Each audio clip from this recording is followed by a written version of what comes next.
آیت نمبر 11 ہے، اور ہم نے تمہیں تخلیق کیا، پھر تمہاری صورت کشی کی، پھر ہم نے کہا فرشتوں سے جھک جاؤ آدم کے سامنے، تو سجدہ کیا سب نے سوائے ابلیس کے، نہ ہوا وہ سجدہ کرنے والوں میں۔ تو تخلیق آدم کی جو حقیقت ہے وہ قرآن بتا رہا ہے، یہ جو تھیوری آف ایولیوشن ہے ڈارون کی، یہ بالکل بے بنیاد ہے۔ اللہ تعالیٰ نے فرمایا ہم نے اس کو تخلیق کیا، صورت بنائی۔ آدم علیہ السلام پہلے آدمی ہے، اور ایسا بالکل نہیں ہے کہ ارتقاء ہوا ہے، ایولیوشن ہوا ہے لوور اینیمل سے۔ آیت نمبر 12 ہے، کس چیز نے تمہیں روکا کہ تم نے سجدہ نہیں کیا جبکہ میں نے تمہیں حکم دیا تھا؟ اللہ تعالیٰ نے ابلیس سے پوچھا تو اس نے کیا جواب دیا؟ قال انا خیر من، اس نے کہا کہ میں بہتر ہوں اس سے، خلقتنی من نار وخلقتہ من طین، تو نے مجھے پیدا کیا آگ سے اور اس کو پیدا کیا مٹی سے۔ یہ کیا تھا؟ تکبر تھا اس کا، اپنے کو بڑا اور بہتر جان رہا تھا۔ اس کے بعد آیت نمبر 14 سے 18 تک میں ہے کہ جب اللہ تعالیٰ نے کہا کہ تم لوگ یہاں سے اتر جاؤ، تو ابلیس نے مہلت مانگی کہ اللہ ہم کو مہلت دے دیجئے اتنے دن تک کے لیے جب تک مردے زندہ کیے جائیں گے، تو اللہ تعالیٰ نے قبول کیا، کہا ٹھیک ہے تم کو مہلت دی گئی۔ اور تو ابلیس نے کہا میں لازماً گھات میں بیٹھوں گا ان کی اور آپ کی سیدھی راہ پر، اور حملہ کروں گا ان پر ہر طرف سے، اور ان کی اکثریت جو میرے ہم کو فالو کرے گی۔ تو اللہ تعالیٰ نے کہا جو تیری پیروی کریں گے میں ان سے جہنم کو بھر دوں گا۔ آیت نمبر 19 میں ہے، اللہ تعالیٰ نے آدم اور حوا سے کہا یا آدم اسکن انت وزوجک الجنۃ فکلا من حیث شئتما، اے آدم تم اور تمہاری بیوی رہو جنت میں آرام سے اور کھاؤ جہاں سے چاہو، ولا تقربا هذه الشجرۃ فتکونا من الظالمین، اور اس شجر کے پاس، اس درخت کے پاس مت جانا نہیں تو ظالموں میں سے ہو جاؤ گے۔ تو قرآن نے اس کو درخت کہا ہے، کس چیز کا درخت تھا یہ نہیں ہے، تو اس کی کھوج بین میں بہت زیادہ پڑھنے کی ضرورت بھی نہیں ہے۔ آیت نمبر 20 میں ہے، تو شیطان نے ان دونوں کو وسوسے میں ڈالا تاکہ ظاہر کر دے ان پر جو پوشیدہ تھی ان کی شرمگاہیں۔ آیت نمبر 21 اور 22 میں ہے کہ شیطان نے کس طرح قسمیں کھا کھا کر دھوکہ دیا اور مائل کر ہی لیا۔ آیت نمبر 22 میں ہے، جب ان دونوں نے چکھ لیا درخت کے پھل کو تو ظاہر ہو گئی ان پر ان کی شرمگاہیں اور لگے گاٹنے جنت کے پتوں کو اپنے اوپر۔ پھر آواز دی ان دونوں کو ان کے رب نے، کیا میں نے تمہیں نہیں منع کیا تھا اس درخت سے؟ کیا میں نے تم سے نہیں کہا تھا شیطان تم دونوں کا کھلا ہوا دشمن ہے؟ اب یہاں پہ غور کریے گا کہ یہاں پر جو الزام ہے وہ دونوں کو ہے، آدم اور حوا دونوں کو برابر بتایا جا رہا ہے، دونوں سے غلطی ہوئی، دونوں سے مسٹیک ہو گئی، لیکن جو بائبل کا بیان ہے، جو تورات کا بیان ہے وہ یہ ہے کہ حوا نے بہکا دیا تھا آدم کو، اور پورا کا پورا گناہوں کی ماں جو ہے حوا کو اور عورت کو کہتے ہیں۔ آیت نمبر 23 میں ہے، قال ربنا ظلمنا انفسنا وان لم تغفر لنا وترحمنا لنکونن من الخاسرین، تو ان دونوں نے کہا اے رب ہم نے اپنے اوپر ظلم کیا، اور اگر تو نے ہمیں نہ بخشا اور ہم پر رحم نہ کیا تو یقیناً ہم خسارہ اٹھانے والوں میں ہو جائیں گے۔ یہی وہ کلمات ہے جس کا ذکر سورہ بقرہ کی آیت نمبر 37 میں تھا کہ آدم نے اپنے رب سے کلمات سیکھ لیے تو اللہ تعالیٰ نے ان کی توبہ قبول کر لی۔ آیت نمبر 24 میں ہے، تم اتر جاؤ، تم ایک دوسرے کے دشمن ہوگے اور تمہارا ٹھکانہ زمین میں ہے اور ضرورت کا ساز و سامان بھی ایک وقت معین تک۔ تو اللہ تعالیٰ نے دونوں کو زمین پر اتار دیا، معاف کرنے کے بعد معاف کر دیا تھا، بطور سزا نہیں۔ رکو نمبر 3 جو کہ آیت 26 سے 31 پر مشتمل ہے، آیت نمبر 26 ہے، یا بنی آدم قد انزلنا علیکم لباسا یواری سوآتکم وریشا ولباس التقوی ذالک خیر،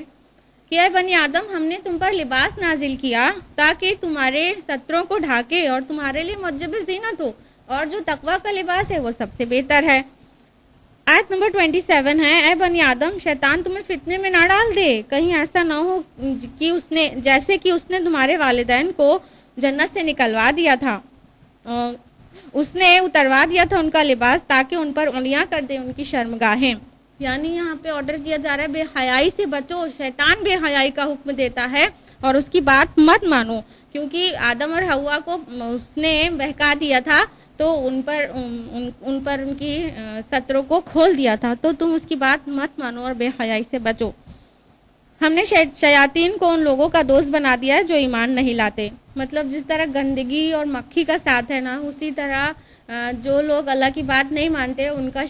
ساتھ شیطان کا ہوتا ہے۔ جس دل میں ایمان ہوتا ہے اور اللہ کی یاد ہوتی ہے، شیطان وہاں پہ نہیں ڈیرا ڈال سکتا ہے۔ آیت نمبر 29 میں ہے، کہیے میرے رب نے تو مجھے حکم دیا انصاف کا، اور اپنے رخ کو سیدھا کر لیا کرو ہر نماز کے وقت، اور اسی کو پکارو، اسی کے لیے اپنی اطاعت کو خالص کرتے ہوئے، یعنی جو بھی عمل ہو بالکل خالص ہونا چاہیے صرف اللہ کے لیے۔ آیت نمبر 31 میں ایک اصول بیان ہوا ہے، وَكُلُوا وَاشْرَبُوا وَلَا تَسْرِفُوا إِنَّهُ لَا يُحِبُّ الْمُسْرِفِينَ، کھاؤ اور پیو اور اسراف مت کرو، اللہ تعالیٰ اسراف کرنے والوں کو، بیجا خرچ کرنے والوں کو پسند نہیں کرتا۔ یہ دین کا توازن دیکھیے، کھانے پینے سے بھی منع نہیں کیا گیا ہے، جس طرح رہبانیت کا نظریہ ہے کہ گولا کھینچ کے چلے جاؤ پہاڑ پہ، اور اسراف سے منع کیا گیا، یعنی کھاؤ پیو ساری چیز نعمتیں چھوڑ مت دو لیکن بیجا خرچ نہیں کرو۔ رکو نمبر 4 جو کہ آیت نمبر 32 سے 39 تک پر ہے، آیت نمبر 32 میں ہے کہ آخرت میں تمام نعمتیں اہل جنت کے لیے ہوں گی۔ دنیا میں کافر لوگوں کو بہت ساری نعمتیں ملی ہیں، لیکن آخرت میں متقیوں کے لیے اور نیک لوگوں کے لیے خاص ہوں گی۔ آیت نمبر 33 ہے، کہہ دیجئے کہ میرے رب نے تو حرام قرار دیا ہے بے حیائی کی باتوں کو، خواہ اعلانیہ ہو یا چھپی ہوئی ہو، اور گناہ کو اور ناحق زیادتی کو۔ آیت نمبر 34 ہے، ہر قوم کے لیے ایک وقت معین ہے، یعنی مہلت سب کو دی جائے گی، نہ مہلت سے پہلے کسی کو اٹھایا جائے گا اور نہ ہی مہلت پوری ہو جانے کے بعد روکا جائے گا۔ آیت نمبر 37 ہے، پھر اس سے بڑھ کر ظالم کون ہوگا جو اللہ کی طرف کوئی غلط بات منسوب کرے یا اس کی آیات کو جھٹلائے۔ یہ بات کتنی بار آ چکی ہے اب تک تسلسل میں۔ آیت نمبر 38 میں ہے کہ جب مجرمین کو جہنم میں ڈالا جائے گا تو وہ کہیں گے اپنے اگلوں کے بارے میں، اے رب یہی لوگ تھے جنہوں نے ہمیں گمراہ کیا تھا، تو آپ ان کو دگنا عذاب دیجئے۔ تو اللہ تعالیٰ کہے گا دونوں کو دگنا ہے لیکن تم کو شعور نہیں۔ رکو نمبر 5 جو کہ آیات 40 سے 47 پر مشتمل ہے، آیت نمبر 40 اور 41 میں اہل جہنم کا تذکرہ ہے، اور آیت نمبر 42 میں ہے کہ اور وہ لوگ جو ایمان لائے اور جنہوں نے نیک اعمال کیے، ہم کسی جان کو ذمہ دار نہیں ٹھہرائیں گے مگر اس کی وسعت کے مطابق، اور وہی ہوں گے جنت والے اور اس میں ہمیشہ ہمیشہ رہیں گے۔ آیت نمبر 43 میں ہے کہ ہم نکال دیں گے جو کچھ ان کے سینوں میں ہوگا میل کچیل، یعنی جنت میں ڈالنے کے بعد جو جنتیوں کو دنیا میں ایک دوسرے سے کوئی بھی ناراضگی ہوگی، ذرا بھی امپلائر امپلائی یا پڑوسی کسی سے بھی کوئی ناراضگی ہے، کوئی بھی دل دکھا تھا ان کا دنیا میں، تو وہ سب واش کر دیا جائے گا، اچھی طرح سے پاک کر کے تب جنت میں ڈالا جائے گا۔ آیت نمبر 44 میں ہے، اور جنتی لوگ پکار کر کہیں گے جہنمیوں سے، ہم نے تو وہ وعدہ بالکل سچا پایا جو ہم سے ہمارے رب نے کیا تھا، تو کیا تم نے بھی وہ وعدہ سچا پایا جو تم سے تمہارے رب نے کہا تھا؟ تو وہ کہیں گے ہاں۔ ابھی دیکھیے جنت اور جہنم میں کتنا ڈسٹینس ہے، پھر بھی آرام سے بات ہوگی۔ اب تو ہم لوگوں کے لیے تصور آسان ہے کہ ہم لوگ فون سے بات کر سکتے ہیں، انٹرنیٹ پہ کہاں سے کہاں بات کر سکتے ہیں، لیکن جب یہ آیات نازل ہوئی ہوگی تب اس پہ ایمان رکھنا کتنی بڑی بات ہوگی نا، سوچیے کتنی بڑی بات۔ صحابہ کو جو بھی دیا گیا ایک بار میں انہوں نے مانا۔ آیت نمبر 46 میں ہے، اور ان میں یعنی جنتیوں اور جہنمیوں کے درمیان ایک پردے کی دیوار ہوگی، ایک حجاب ہوگا، اور آگے ہے کہ اور دیوار کی برجیوں پر کچھ لوگ ہوں گے جو ہر ایک کو اس کی نشانی سے پہچانتے ہوں گے۔ یہی جو قلعوں کی فصیلوں پہ ان کی باؤنڈریز پہ جو برجیاں یا جھروکھے ہوتے ہیں انہی کو اعراف کہتے ہیں، اور تو اسی طرح جنت اور جہنم کے بیچ بھی ایک وال ہوگی، ایک پردہ ہوگا، تو جو پردہ ہوگا اسی پر اہل اعراف ہوں گے اور اس میں برجیاں ہوں گی، انہی اعراف سے انہی جھروکھوں سے وہ جنتیوں کو بھی دیکھ رہے ہوں گے اور جہنمیوں کو بھی دیکھ رہے ہوں گے، اور اعراف والے جنتیوں کو دیکھ کر سلامتی کی دعا دیں گے اور جہنمیوں کو دیکھ کر ان سے پناہ مانگیں گے، یعنی وہ وہاں پہ تب تک رہیں گے جب تک ان کا حساب نہیں ہو چکا ہوگا، فیصلہ نہیں ہو چکا ہوگا کہ ان کو فائنلی جانا کہاں ہے۔ رکو نمبر 6 جو کہ آیات 48 سے 53 پر بیسڈ ہے، آیت نمبر 48 ہے، اور پکاریں گے اہل اعراف اہل جنت میں سے ان لوگوں کو جنہیں وہ پہچانتے ہوں گے ان کی نشانی سے، کہیں گے تمہارے کام نہ آئی تمہاری جمعیت اور جو کچھ تم تکبر کیا کرتے تھے۔ آیت نمبر 50 میں ہے، اور جہنم والے آواز دیں گے جنت والوں کو کہ بہا دو ہم پر سے جنت میں سے کچھ پانی یا رزق جو اللہ نے تمہیں دے رکھا ہے، تو وہ کہہ دیں گے کہ اللہ تعالیٰ نے حرام کر دیے یہ دونوں چیزیں کافروں پر، تو جنت کی نعمتیں بالکل بھی جہنمیوں کو فائدہ نہیں پہنچا سکیں گی، چاہے کتنے رشتہ دار کیوں نہ ہو جنت والوں کے جہنم والے۔ آیت نمبر 51 میں ہے، جنہوں نے اپنے دین کو تماشا اور کھیل بنا دیا تھا، دنیا کی زندگی نے انہیں دھوکے میں مبتلا کر دیا تھا۔ آج یہ ساری آج کے مسلمانوں کی مثال ہے کہ دنیا کی زندگی میں وہ بھی بالکل دھوکے میں مبتلا ہیں۔ لہٰذا آج کے دن ہم بھی انہیں نظر انداز کر دیں گے جیسا کہ انہوں نے اس دن کی ملاقات کو بھلائے رکھا تھا، یہ اللہ تعالیٰ کہے گا۔ اس کے بعد آیت نمبر 52 میں ہے، اور ہم لے آئے ہیں ان کے پاس ایک کتاب جس کی ہم نے پوری تفصیل بیان کر دی ہے علم قطعی کی بنیاد پر، ہدایت ہے اور رحمت بھی ہے ان لوگوں کے لیے جو ایمان لاتے ہیں، یعنی اتمام حجت ہو چکا ہے۔ رکو نمبر 7 جو کہ آیات 54 سے 58 پر مشتمل ہے۔ آیت نمبر 54 ہے، یقیناً تمہارا پروردگار وہی اللہ ہے جس نے پیدا کیا آسمان اور زمین 6 دن میں، پھر متمکن ہوا عرش پر۔ یہ آیت متشابہات میں سے ہے، اللہ تعالیٰ عرش پر کس طرح سے مستوی ہے وہ ہم تصور ہی نہیں کر سکتے ہیں، سمجھ ہی نہیں سکتے ہیں کہ عرش کیسا ہے اور اس پہ کس طرح سے اللہ تعالیٰ جلوہ افروز ہے، واللہ عالم۔ اور اس نے سورج اور چاند اور ستارے پیدا کیے جو اس کے حکم سے اپنے اپنے کاموں میں لگے ہوئے ہیں۔ آیت نمبر 55 ہے، پکارتے رہا کرو اپنے رب کو عاجزی کے ساتھ اور چپکے چپکے، یقیناً وہ حد سے گزرنے والوں کو پسند نہیں کرتا، یعنی اللہ تعالیٰ دھیری آواز اور عاجزی والی آواز اس دعا کو زیادہ پسند کرتا ہے، اور اللہ تعالیٰ سے خوف اور امید کے درمیان میں اسے پکارنا چاہیے، خوف بھی ہونا چاہیے اور امید ضرور ہونا چاہیے۔ آیت 57 اور 58 میں ہے کہ ہمارے لیے اللہ تعالیٰ نے کس طرح سے رزق کا انتظام کیا ہے، اس کا تذکرہ ہے، لیکن ایمان بالآخرہ کی دعوت کے ساتھ آخرت کی بات کو مان جاؤ، وہ برپا ہونے والی ہے۔ تو اس میں ذکر اس انداز میں ہے کہ کس طرح سے اللہ ہواؤں کو بھیجتا ہے، پھر وہ بادلوں کو اٹھاتی ہیں، پھر بادل اکٹھا ہوتے ہیں اور پھر برستے ہیں، مردہ زمین پر بارش ہوتی ہے تو وہ مردہ زمین زندہ ہو جاتی ہے اور سبزہ اگاتی ہے۔ پھر فائنلی جو دعوت ہے وہ یہ کہ اسی طرح ہم مردوں کو نکال لائیں گے تاکہ تم نصیحت حاصل کرو، یعنی آخرت پر ایمان لے آؤ۔ یہ جو بھی تفصیلات تھیں بادلوں اور پانی اور ہواؤں کے بارے میں، یہ جو ماڈرن سائنس اس سے بالکل کمپیٹیبل ہے، جس انداز میں بیان ہے قرآن مجید میں، جہاں کہیں بھی وہ ماڈرن میٹیورولوجی اس کو بالکل فارورڈ کرتی ہے، اسی طرح سے ہوائیں چلتی اور بادلوں کو سمیٹتی ہیں، اور ہواؤں کی ہی وجہ سے بادل آپس میں چھوٹے چھوٹے جڑ کر بڑے بادل بھاری بنتے ہیں اور بارش ہوتی ہے۔ جتنی بھی تفصیلات ہیں وہ بالکل ماڈرن سائنس سے کمپیٹیبل ہیں۔ رکو نمبر 8 جو کہ آیات 59 سے 64 تک ہے، اور اس رکوع سے تذکیر بایام اللہ کے سلسلے کا آغاز ہو رہا ہے، اور یہی سورہ کا بہت اہم موضوع ہے۔ یہاں اس سلسلے کا بہت بڑا حصہ اس انباء الرسول پر مشتمل ہے، یعنی انبیاء کی خبریں، رسولوں کی خبریں۔ اور قرآن مجید میں انباء الرسول کے سلسلے میں عام طور پر 6 رسولوں کے واقعات تکرار کے ساتھ بیان ہوئے ہیں، بہت جگہ پر ہیں۔ اور اس کی وجہ یہ نہیں ہے کہ صرف 6 رسول تھے جن کو اہل عرب جانتے تھے، بلکہ اس کی وجہ یہ ہے کہ یہ 6 کے 6 رسول عربین پیننسولا میں ہی آئے تھے، یعنی جزیرہ نما عرب میں ہی آئے تھے۔ سب سے پہلے قوم نوح کا ذکر ہے آیت نمبر 59 میں، ہم نے بھیجا تھا نوح کو اس کی قوم کی طرف، تو اس نے کہا اے میری قوم کے لوگو، اللہ کی بندگی کرو، تمہارا کوئی معبود نہیں ہے اس کے سوا، مجھے تمہارے بارے میں اندیشہ ہے ایک بڑے دن کے عذاب کا۔ تو آیت نمبر 60 میں ہے، آپ کی قوم کے سرداروں نے کہا ہم تو تم کو ایک کھلی ہوئی گمراہی میں دیکھتے ہیں۔ آیت نمبر 62 اور 63 میں ہے کہ نوح علیہ السلام نے ان کو بہت سمجھایا، بہت خیرخواہی کی ان کی، لیکن وہ نہیں مانے، اور انہوں نے کہا کیا تمہیں تعجب ہو رہا ہے اس بات پر کہ انذار کے لیے ایک رسول تم ہی میں سے آیا۔ آیت نمبر 64 میں ہے، تو انہوں نے اس کو جھٹلایا تو بچا لیا ہم نے اس کو اور جو اس کے ساتھی تھے کشتی میں، اور ہم نے غرق کر دیا ان لوگوں کو جنہوں نے ہماری آیات کو جھٹلایا، یقیناً وہ اندھے لوگ تھے۔ اس کے بعد رکو نمبر 9 جو کہ آیات 65 سے 72 پر مشتمل ہے، قوم عاد کا ذکر ہے۔ نوح علیہ السلام کے 3 بیٹوں میں سے ایک بیٹے کا نام سام تھا، جس کی اولاد میں سے ہی عاد ہیں۔ کوئی ایک بزرگ رہے تھے، بہت مشہور سردار ہوئے تھے عاد نام سے، انہی کے نام پر یہ قوم عاد وجود میں آئی۔ آیت نمبر 65 میں ہے، اور قوم عاد کی طرف ان کے بھائی ہود کو بھیجا،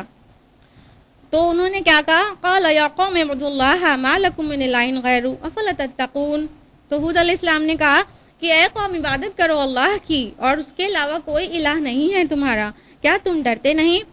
آیت نمبر 66 میں ہے کہ قوم کے سرداروں نے جواب دیا، ہم تو تمہیں حماقت میں مبتلا دیکھتے ہیں، اور جھوٹا گمان کرتے ہیں۔ آیت نمبر 67 میں ہے، آپ نے کہا اے میری قوم کے لوگوں، مجھ پر کوئی حماقت طاری نہیں ہوئی ہے، بلکہ میں تو رسول ہوں تمام جہاں والوں کے پروردگار کی جانب سے۔ آیت نمبر 69 میں ہے کہ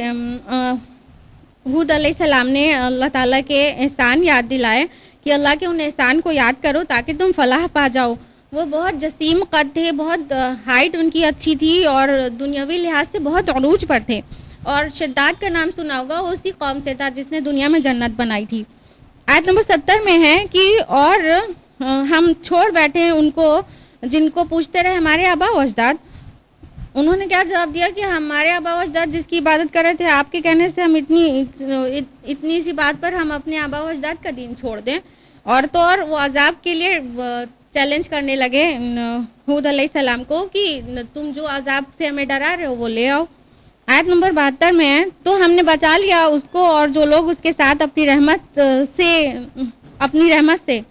اور ہم نے جڑ کاٹ دی اس قوم کی جنہوں نے ہماری آیات کو جھٹلایا۔ تو قوم عاد پر بہت ہوا کا عذاب آیا، اور 8 دن اور 7 راتیں مسلسل ان پر ہوا چلتی رہی، یہاں تک کہ سب ہلاک ہو گئے، بہت بڑی آندھی۔ رکو نمبر 10 جو کہ آیات 73 سے 84 پر مشتمل ہے، اور اس میں قوم سمود کا ذکر ہے۔ ہود علیہ السلام اور ان کے اہل ایمان جو ساتھی تھے وہ جزیرہ نما عرب کے جنوبی علاقے سے شمال مغرب میں یعنی نارتھ ویسٹ کے کونے میں جا کر آباد ہو گئے تھے، اور یہاں ان کی نسل آگے بڑھی۔ پھر غالباً ان کی قوم میں ہی سے کوئی سمود نامی کوئی نامور انسان تھا، بڑی شخصیت، اسی کے نام پر یہ قوم سمود کا نام پڑ گیا۔ آیت نمبر 73 ہے، وَإِلَى ثَمُودَ أَخَاهُمْ صَالِحًا، اور ہم نے سمود کی طرف صالح علیہ السلام کو بھیجا۔ قَالَ يَا قَوْمِ اعْبُدُوا اللَّهَ مَا لَكُم مِّنْ إِلَٰهٍ غَيْرُهُ، تو انہوں نے کہا اے میری قوم عبادت کرو اللہ کی، اس کے علاوہ تمہارا کوئی الہ نہیں ہے۔ اور آگے فرمایا یہ اللہ کی اٹھنی ہے تمہارے لیے نشانی، تو اسے چھوڑ دو، یہ کھائے اللہ کی زمین میں، اور اسے نہ چنا برے ارادے سے، تو ایک دردناک دن کا عذاب تمہیں آ پکڑے گا۔ یہ اٹھنی انہی کی ڈیمانڈ پر برآمد ہوئی تھی ایک چٹان سے، انہوں نے کہا تھا، تو اللہ تعالیٰ نے معجزے کے طور پر چٹان میں شگاف ہوا اور اٹھنی برآمد ہو گئی۔ تو اس طرح غور کرنے کی بات یہ ہے کہ نوح علیہ السلام اور ہود علیہ السلام کی قوم کے متعلق کوئی معجزے کا ذکر نہیں آتا ہے، معجزے کا ذکر سب سے پہلے صالح علیہ السلام کے بارے میں ہی آتا ہے۔ آیت نمبر 74 میں ہے کہ ان کو بہت سارے احسانات یاد دلائے گئے کہ تم اس نرم میدانوں میں محل تعمیر کرتے ہو اور پہاڑوں کو تراش کر گھر بنا لیتے ہو۔ ان کے پہاڑوں میں تراش کر خوبصورت گھر بنا لینے کا ان کے اندر ٹیلنٹ تھا، جو کھنڈرات آج بھی پائے جاتے ہیں وہاں پر۔ اور سمود جو ہے ابراہیم علیہ السلام سے پہلے تھے، اور عاد اس سے بھی پہلے تھے، تو سمود کا دور ہے وہ ابھی سے 6000 سال پہلے کا ہے، اور عاد کا جو دور ہے وہ 7000 سال پہلے کا ہے غالباً۔ آیت نمبر 77 میں ہے، تو انہوں نے اونٹنی کی کوچی کاٹ ڈالی اور اپنے رب کے حکم سے سرتابی کی، پھر اور مطالبہ بھی کیا کہ اب تم عذاب لا کر دکھا دو جو ہم سے عذاب کے بارے میں کہہ رہے تھے۔ تو آیت نمبر 78 میں ہے، تو آپ پکڑا ان کو زلزلے نے، پھر وہ پڑے رہ گئے اپنے گھروں میں اوندھے۔ اور کئی جگہ صیحہ بھی آتا ہے، زوردار چیخ، تو زلزلہ اور بہت زوردار چنگھاڑ نے ان سب کو تباہ کر دیا سمود کو۔ اس کے بعد لوط علیہ السلام کی قوم کا ذکر ہے۔ لوط علیہ السلام حضرت ابراہیم علیہ السلام کے بھتیجے ہیں، اور ابراہیم علیہ السلام کے ساتھ ہی انہوں نے ہجرت کی تھی، وہ بھی عراق کے رہنے والے تھے، لیکن ان کو معمور کیا گیا تھا سدوم اور عمورہ کی بستیوں کی طرف، اور یہ دونوں بستیاں ڈیڈ سی کے کنارے پر آباد تھیں، اور اہم تجارتی مراکز تھیں دونوں، اور اتنی پوائنٹ پہ سچویٹڈ ہونے کی وجہ سے ان شہروں میں بڑی خوشحالی تھی، لیکن ہومو سیکشوالٹی کی خباثت کی وجہ سے ان پر عذاب آ گیا۔ قابل توجہ بات یہ ہے کہ نوح علیہ السلام، ہود، صالح علیہ السلام کا جو زمانہ ہے وہ ابراہیم علیہ السلام سے پہلے کا ہے، اور لوط علیہ السلام تو ان کے ہم عصر ہیں، ان کے بھتیجے تھے، ساتھ کے ہی ہیں۔ تو ابراہیم علیہ السلام کو چھوڑ کر یہاں پہ لوط علیہ السلام کا ذکر آ گیا، کیونکہ یہاں پر ایک خاص اسلوب ہے انباء الرسول کا، یعنی ان نبیوں کی خبریں جو مبعوث ہوئے تھے اپنی قوم کے بیچ اللہ کی عدالت کی طرح، اور ان کی انکار سے قوموں پر عذاب آ گیا۔ وہ سارے نبیوں کی خبریں انباء الرسل کے انڈر میں ہیں قرآن مجید میں، اور دوسری طرف دوسرے نبیوں کے واقعات ہیں، قصص ہیں، جو قصص الانبیاء کہہ سکتے ہیں، قصص النبیین کہہ سکتے ہیں، اس کے انڈر میں ابراہیم علیہ السلام کا ذکر سورہ انعام میں آ چکا ہے. یعنی کچھ انبیاء کے جو جلیل القدر تھے ان کے واقعات ہیں، لیکن اس سلسلے میں نہیں ہے کہ ان کی قوم پر عذاب آ گیا تھا ان کے کہنے سے. تو جن قوموں کو پر عذاب آ گیا تھا نبی کی بات نہیں ماننے سے، وہ انباء الرسول کے انڈر میں کیٹیگرائز کیے جاتے ہیں، اور جن رسولوں کے بارے میں صرف خبریں تھیں کہ کتنے جلیل القدر تھے، وہ قصص النبیین کے انڈر میں ہیں. اور یہاں انباء الرسول کا سلسلہ ہے، اس لیے بیچ میں ابراہیم علیہ السلام کو ڈراپ کر کے لوط علیہ السلام کا ذکر آ گیا ہے، اور اس کا جوڑا جو انعام ہے، انعام میں ابراہیم علیہ السلام کا ذکر بیچ میں تھا سورہ میں. آیت نمبر 80 میں ہے، اور لوط علیہ السلام کو بھیجا اس کی قوم کی طرف، اس نے کہا اے میری قوم، کیا تم بے حیائی کا ارتکاب کرتے ہو ایسی جو تم سے پہلے جہاں والوں نے کسی نے نہیں کیا. ہوموسیکشوالٹی میں ملوث تھے. آیت نمبر 81، تم مردوں کا رخ کرتے ہو شہوت کے ساتھ عورتوں کو چھوڑ کر، بلکہ تم ہو ہی حد سے تجاوز کرنے والی قوم. تو پھر ان پر بھی اللہ کا عذاب آ گیا. آیت نمبر 84 میں، ہم نے برسائی ان پر ایک بارش، تو دیکھو کیا انجام ہوا مجرموں کا. تو یہ پتھروں کی بارش تھی، اور شدید زلزلے نے بھی ان کو پکڑا، اور ان کی بستی پلٹ دی گئی اور ڈیڈ سی کے اندر دفن ہو گئی. اب ڈیڈ سی میں جو بستیاں ملی ہیں وہ پروف کرتی ہیں کہ یہاں پر کوئی اس طرح کا عذاب آیا تھا، کوئی بستی پلٹی ہوئی تھی. اور عجیب بات یہ ہے کہ لوط علیہ السلام کی بیوی بھی اس میں شامل تھی. یہ تھا پارہ نمبر 8. آج کے لیے اتنا ہی. اللہ سبحانہ تعالی ہم سب کو قرآن مجید کا فہم نصیب کرے اور ہم سب کو صراط مستقیم پر چلا دے. آمین. وآخر دعوانا الحمدللہ رب العالمین. والسلام علیکم ورحمۃ اللہ وبرکاتہ.